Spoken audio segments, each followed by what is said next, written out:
Hello, YouTubers.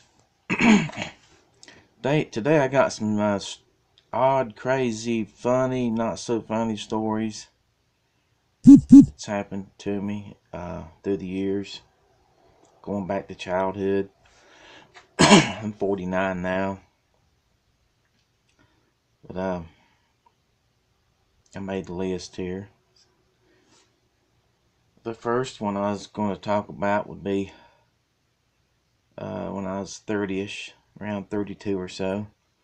Me and my girlfriend and a friend of mine, he just bought a new car and was out riding around. And I don't think he could see too good anyway, and was on a back road, was drinking a little bit, and starting to get dark. Excuse me. And he was gonna make excuse me, he was gonna make a left turn, and he drove on these railroad tracks. You could hear it screeching. This frame of the car was on it. The first thing I thought of, we need to get out and start jacking the car up and pushing. So that's what we done. We just kept jacking and pushing, jacking it up and pushing, and we finally got off there before the train came. Excuse me.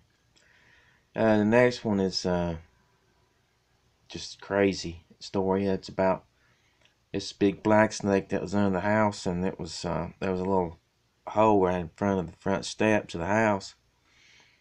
This is about 10 years ago, and every time it would stick its head out, and I'd try to get it with the shovel, it'd pop its head back in, and I couldn't ever get it. So I had the great idea going down to the hardware store and getting a little gig thing that fit on an old like a mop handle. It's plastic. So I got all that together and bolted it on there.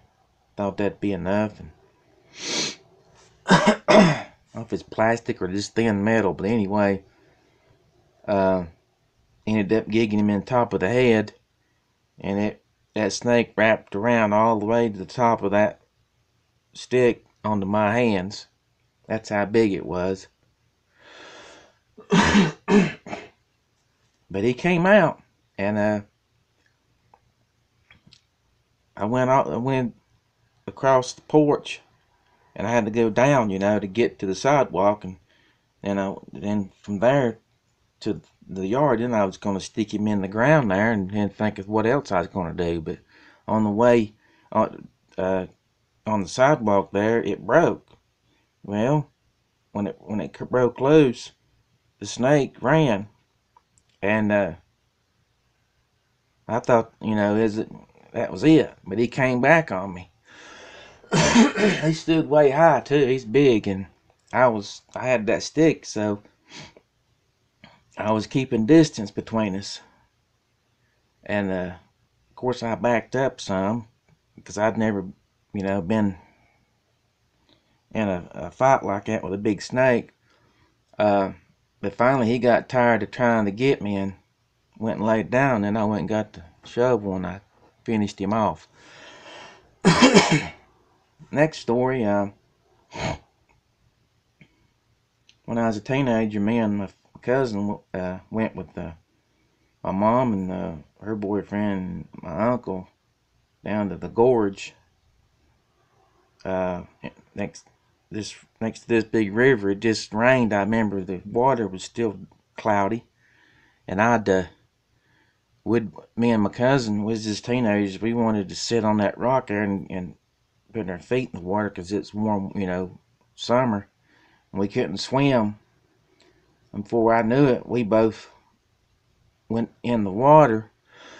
But luckily the rock, kept us from going downstream. And I remembered, if you just move around in the water, you'll stay afloat. Well, my cousin went under, and I brought him back up best I could, and told him, well, let's, we was yelling for help too, and couldn't get no help. And I told him to dog paddle, and so we dog paddled and got out of there. I thought, and ever since then I've been swimming. That's good. That's the good part. But next one will be the car needs brakes. I had a roommate living with me when I lived, with family, and he had this old. I was probably about 20 years old, him too. And, he had this old Ford LTD, and he said he needed brakes. I didn't know it was that bad, but they got worse, obviously, because had to go somewhere and use the car, and I went up this steep hill, and on the way back, the brakes went to the floor. Next thing I know, it's down that hill, and I had to make a 90-degree angle to the right, so that's what I done. And luckily, I didn't wreck the car or kill anybody, but it was just barely touching. And brakes is just barely doing anything. Next one will be fire in the backyard. I was about 29. I was married, and my stepson, he's bad to get up and go out in the woods stuff and have friends over, and he smoked pot, and he one Saturday morning I remember getting up, and I heard somebody seemed like they was yelling fire or something. So I got my wife up, and we both went out there, and the woods, just all woods. We didn't have no water hose or nothing. Just trying to put it out best we could, and that was that's scary. We had to call the fire department. Luckily, it didn't do much damage. That was in the spring. That's when fires start around here anyway.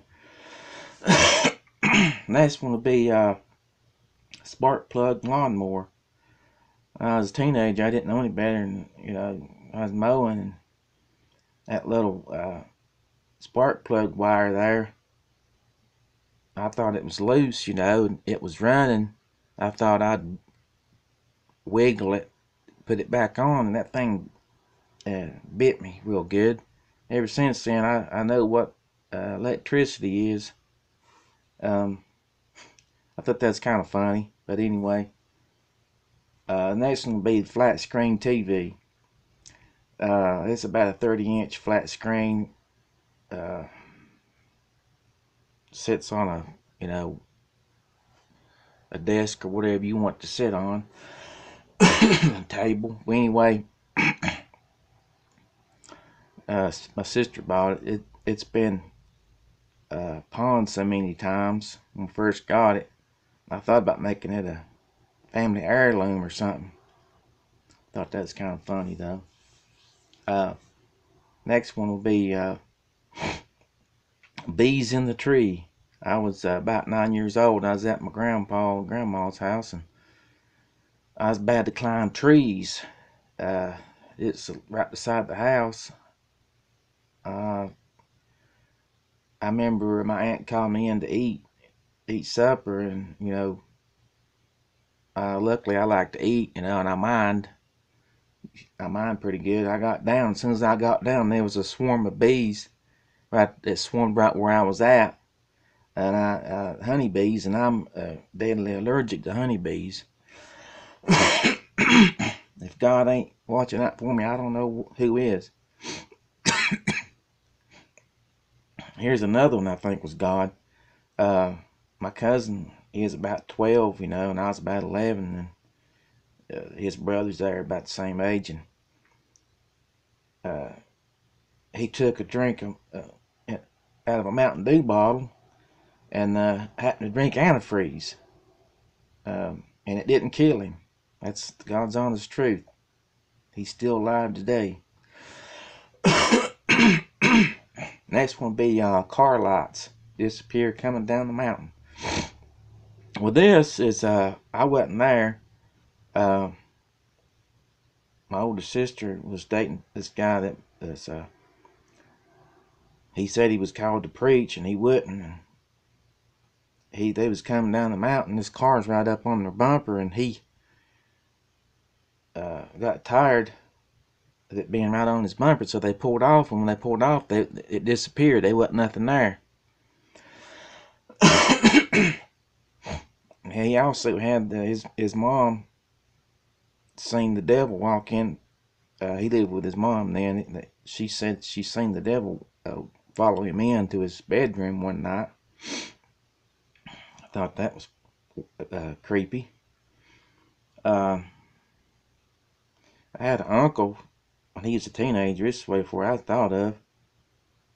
He was on top of the house, and this is what I heard. And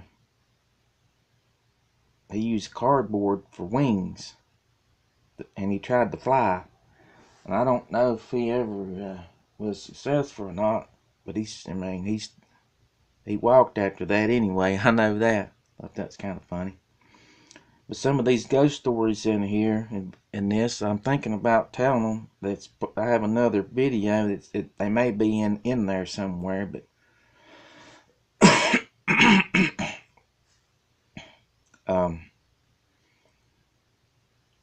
we lived in another house before this one, and I noticed that I had paralysis. That's where your body's still asleep, but your mind's wide awake, and that something had sat behind me. And I don't remember much after that. I think I went back to sleep. I'm not sure what happened. I don't remember that. It's been a while back, but the main thing I was about this story was someone kept turning my alarm clock off, and I was late for work quite a few times, and I think it was that same spirit. But I was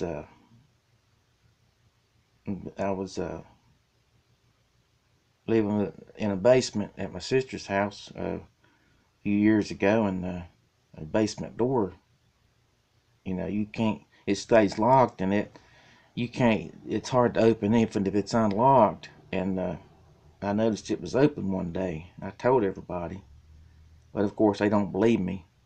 And it happened later after I'd moved back home, and I think that's a spirit, because I was upstairs one time and trying to sleep. I was dog sitting for everybody. They was all going on the beach, and the dogs wasn't even in the house. They was on the front porch, and everything's sealed up tight in there, central air. And something, I was trying to go to sleep, and something had touched my leg, felt like a hand. I think it's that same spirit. And then when I was a kid, I remember in this big house we lived in, it used to be a funeral home, and I was probably about 12 then, and the basement out, stayed locked outside. There's a doorway into it, but was up one morning, me and my sister getting ready to go to school, and somebody was knocking on that basement door. Later on, we all checked it out to see, if anybody was down there, and there wasn't anybody. But that's about all the stories I got for now. It's odd and crazy. Well, don't forget to comment, like, share, and subscribe. Thanks for listening.